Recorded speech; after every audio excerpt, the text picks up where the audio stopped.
अस्सलाम वालेकुम, welcome back to another vlog. क्या हाल चाल है? उम्मीद है आप सब खैर खैरियत से होंगे। अल्हम्दुलिल्लाह हम भी बिल्कुल ठीक हैं। तो हाँ जी व्यूअर्स, कैसे हैं आप सब?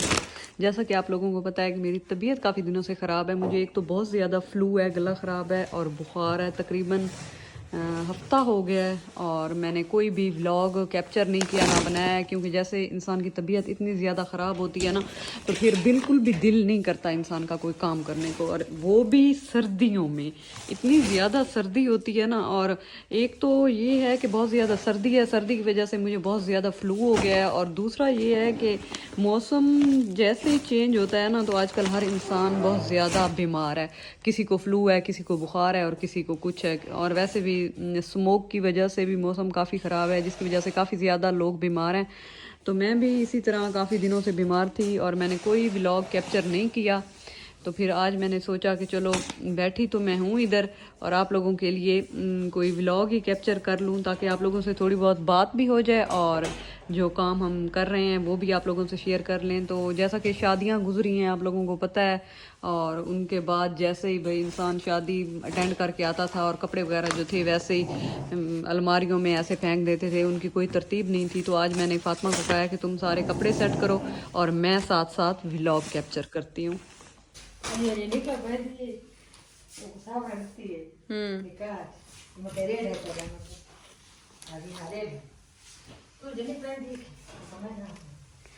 अच्छा, हुणे कोई हैंगर च ला के ना अलमारी दे विच रख चा। व्यूअर्स ये थोड़े सामने जिमें कि शादियां तो फ्री थे, तो कपड़े सारे जेड़े हैं थोड़े दसा से भाई इवें पैन खराब शरूब, तो उन्होंने को जी आज हैंगर सेट करके रखते पे। अच्छा, तो व्यूअर्स यहाँ पे साथ साथ सफाई भी हो रही है, ये रही भी है। और हाँ जी, तो व्यूअर्स यहाँ पे देखें जी, मैं बैठी हूँ कंबल में क्योंकि मुझे है थोड़ा थोड़ा बुखार और अभी भी मेरी तबीयत सही तरह से ठीक नहीं हुई। और यहाँ पे जी सारे कपड़े वगैरह हम लोग रख रहे हैं। और एक तो मेरी तबीयत इस वजह से भी ख़राब हो जाती है और बुखार बिल्कुल नहीं उतरा, क्योंकि रात को जो है ना मैं चलाती हूँ पंखा, फ़ैन, ठीक है ना, मतलब पंखा यो पखा छाता ला। और क्योंकि अगर हम पंखा ना चलाए ना, मुझे बिल्कुल हाँ जी, नींद तो नहीं आती। व्यूअर्स जैसा कि आप लोगों को पता है, मेरे दोस्त की शादी थी पिछले दिनों और उसका जिस रात मायों का फंक्शन था, तो उस पर मैंने ये ड्रेस पहना है। जैसे मैं तैयार अभी नहीं हुई थी, मैंने सिर्फ ड्रेस ही पहना था और मैं बाहर निकली हूँ, मतलब दूसरे रूम से शूज़ उठाने जा रही थी और साथ ही चारपाई के साथ ये देखे न्यू सूट जो है ना, ये वो ना क्या हुआ है, केश यादन वाने अड़ गए ये चारपाई के साथ लगा सारा, ये देखें सारा डैमेज हो गया है, मतलब फट गया है। इस तरह से फटा है ना, इस पे आप कोई सिलाई भी नहीं लग सकती। ये न्यू सूट है और माशाल्लाह इसका आप काम चेक करें, कितना खूबसूरत काम है इसका। ये देखें गला, ये मुझे बहुत पसंद था और मैंने इतना अच्छा, ये मतलब ये दिल से पहना था। और मैंने जब ये देखा है ना खुद को आईने में, बहुत खूबसूरत लग रही थी। व्यूअर्स आप लोगों से शेयर तो करती, वो शेयर करने से पहले ही फट गया है। शूज़ उठाने जा रही थी और पता नहीं क्या चीज़ लगी है, मुझे समझ ही नहीं आई इतने जल्दी में। वो तो फिर हाय, मैं तो अफसोस से बस एक मरी नहीं हूँ, बाकी मुझे इतना अफसोस हुआ है इस सूट का, सारा ये फट गया। तो फिर उस रात, जैसा कि आप लोगों से पता नहीं, मैंने व्लॉग तो अब प्राइवेसी की वजह से इतने ज़्यादा शेयर नहीं किए थे शादी के, तो वहाँ पे फिर मेरे पास और कोई ड्रेस ही नहीं था उसका, क्योंकि जो मेरे पास ड्रेस थे ना शादी के सारे, मतलब शादी का, वलीमे का, मेहंदी का, वो अलग-अलग थे। तो ये जो था ना, तो ये मायों का मैंने कहा सिलेक्ट किया था कि ये मैंने पहनना है। इसके अलावा मेरे पास कोई ऐसा सूट नहीं था कि जो उस रात पहनती। फिर मैंने उस रात अपना कफ्तान पहना था ईद वाला लॉन का, वो भी इधर ही पड़ा होगा, मैं आप लोगों को दिखाती हूँ। ये पड़ा है, ये देखें जी, ये वाला कफ्तान जो आप लोगों ने देखा होगा। अब ये उल्टा हो गया, मुझसे सीधा नहीं होता। खैर, ये मैंने फिर मायों पे पहना था, मेरे पास था तो लॉन का, लेकिन तब इतनी ज़्यादा सर्दी नहीं थी, सर्दी तो अब आई है। तो ये देखें जी, फातिमा अब शुरू हो गई है कपड़े पहन के। ना करो, ये ख़राब हो जाएंगे सारे, इनको सारा लगाओ कबर्ड में, लगा दो सारे। हाँ जी, ये फ्रॉक है, इसके ऊपर और जैकेट है। वैसे अगर इसे सिंपल भी पहन लिया जाए तो माशाल्लाह ये बहुत ज़्यादा खूबसूरत लगता है। तो ये आप लोगों से, मैं मेरे इंस्टाग्राम पे मुझे आप लोगों ने फॉलो करना है, मैं लिंक डिस्क्रिप्शन में मेंशन कर दूंगी। तो वहाँ पे आप लोगों ने मेरी रील्स, वहाँ पे मैं लगाती हूँ अपनी, वो देखने के लिए और मेरी स्टोरी वगैरह देखने के लिए आपने मेरे इंस्टाग्राम अकाउंट को भी ज़रूर फॉलो करना है, ठीक है। तो ये इस ड्रेस की वैसे तो रील्स हैं, लेकिन इस फ्रॉक की नहीं है। ये भी मैं आप लोगों से शेयर करूँगी जब मैं इंस्टा पे लगाऊंगी। तो हाँ जी, तो व्यूअर्स यहाँ पे जी देखें काफ़ी ज़्यादा कपड़े जो हैं कबर्ड में लग गए हैं हैंगर्स पे। और ये देखें सारा ये सारे ड्रेस यहाँ पे लग गए हैं। अभी काफ़ी सारे इधर पड़े हैं। इतना ज़्यादा ये कबाड़ है, कबाड़ तो खैर नहीं है, कपड़े हैं सारे। और इनको अब रखना एक तो इतना ज़्यादा मसला होता है, अलमारियों में जगह नहीं होती और पहनने को जब ढूंढते हैं तो एक ड्रेस भी नहीं मिलता। तो हाँ जी, वो मुझे याद आया, यहाँ पे जी एक फ़ैन है मेरी, ज़ैनब कैसी हैं आप, क्या हाल है आपका। मेरी कज़न है शाज़िया, उसकी बेटी है ज़ैनब। तो वो मुझे बहुत ज़्यादा पसंद करती है, मेरे व्लॉग्स देखती है और वो मेरी फ़ैन है। तो ज़ैनब लव यू हो गया, कैसी हैं आप, ठीक ठाक हैं। आपने मुझे कमेंट में बताना है कि मैंने आपका नाम व्लॉग में लिया है और आपने मेरा व्लॉग वॉच किया है। तो यहाँ पे जी हाँ, वो एक और बात ये थी कि पता नहीं लोगों को क्या मसला होता है व्लॉग्स से। हालांकि मैं तो किसी को, मेरा मकसद तकलीफ़ देना नहीं होता, ना मैं किसी को कुछ कहती हूँ, ना मैं किसी को गालियाँ देती हूँ। पता नहीं फिर भी लोगों को शायद मुझसे मसला है मेरे व्लॉग्स से। तो जिसको मसला है ना, भाड़ में जाए, दवा हो जाए, मुझे कोई परवाह नहीं है किसी की। और जो मेरे फ़ैन हैं, जो मुझसे बहुत ज़्यादा प्यार करते हैं, वो मुझे बताते हैं कि आपके बारे में ऐसा कहते हैं, ये कहते हैं, वो कहते हैं। तो फिर मैं उन्हें कहती हूँ कि आप परेशान ना हो। मैं परेशान नहीं होती इस बात से, क्योंकि मुझे कोई फ़र्क नहीं पड़ता घटिया लोगों की घटिया बातों से। तो मेरा मकसद किसी को तकलीफ़ देना बिल्कुल होता ही नहीं है, हो ही नहीं सकता।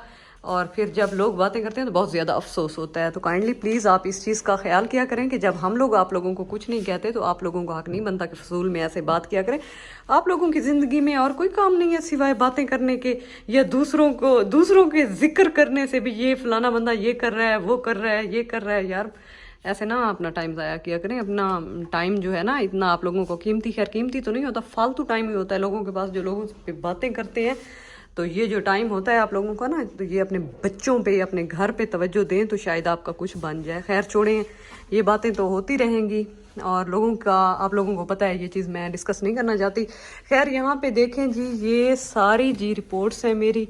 और ये जब भी मैं इनको सेट करके रखती हूँ और फिर जब इधर से चीज़ें नीचे उतारते हैं तो बेचारी ये भी फिर ख़राब हो जाती हैं। तो ये हैंड बैग्स हैं जिनमें सारे कपड़े थे जो कि अब बाहर निकले हुए हैं। ये चीज़ें भी सारी सेट करनी है। और ये जी आप लोगों को पता है मेकअप यूज़ नहीं करती मैं इतना ज़्यादा। ये थोड़ा बहुत जो सन ब्लॉक वगैरह और जो चीज़ें होती हैं वो पड़ी हैं। ये भी फातिमा इनको देखती रहती है। वैसे मेरे पास क्या है, ये सिर्फ एक ये मेकअप में है, मिस रोज़ की बीबी है। और ये क्या है, ये कंसीलर है जो कि अब मैंने सेल पे लिया था, आप लोगों से मैंने शेयर किया था, शायद आप लोगों को याद हो। और ये जी ये सबसे अहम चीज़ है, ये है मिनरल मास्क है जो कि मैं काफ़ी टाइम से यूज़ कर रही हूँ, क्योंकि मेरा फेस पहले बहुत ज़्यादा रेड हो जाता था। मतलब ना तो मैं ज़्यादा धूप बर्दाश्त कर सकती थी और ना ज़्यादा ठंड, मतलब ठंड में भी रेड हो जाता था और धूप में भी रेड हो जाता था। तो ये जी एक दोस्त भी थी और उसका सलोन भी था, तो उसने मुझे ये रेकमेंड किया था। उसने कहा था कि ये यूज़ किया करो, आपकी स्किन अच्छी रहेगी। क्योंकि आप लोगों को मैं पहले भी बता चुकी हूँ कि मैं कोई फेशियल वगैरह नहीं करवाती, ना मुझे शौक़ है और ना मेरी स्किन इस तरह की है कि वहाँ पे कोई पॉलिश या फेशियल करवाया जाए। तो हाँ, ये चीज़ ये भी मैंने आप लोगों से शेयर नहीं की थी। ये देखें जी, फ्लाइट्रो क्रीम है। मेरे स्किन पे जो है ना काफ़ी ज़्यादा छाइयाँ हैं, तो ये ना मैं सिर्फ छाइयों पे यूज़ कर रही हूँ, वो भी तकरीबन 1 घंटा यूज़ करती हूँ ताकि ये उतर जाए। वैसे मुझे अब काफ़ी लोग बता रहे हैं कि ये जो फ्लाइट्रो आपने ली है ना, ये अच्छी नहीं है, इसके बाद छाइयाँ ज़्यादा हो जाती हैं। तो खैर ये बस मैं यूज़ कर रही हूँ। और उसके बाद जी जो मैं यूज़ करती हूँ, ऑर्गेनिक ट्रैवल का सन ब्लॉक। तो ये जी अब तकरीबन ये देखें इतना यूज़ मैंने कर लिया है, थोड़ा सा बचा है बाकी। तो ये जी बहुत अच्छा सन ब्लॉक है, आप लोगों ने भी ज़रूर ट्राई करना है। और जो लोग ट्राई कर रहे हैं तो उन्हें पता होगा कि ये कितना अच्छा है। ये वैसे तो रिवाज का भी सन ब्लॉक है, लेकिन वो एक नॉर्मल सन ब्लॉक है।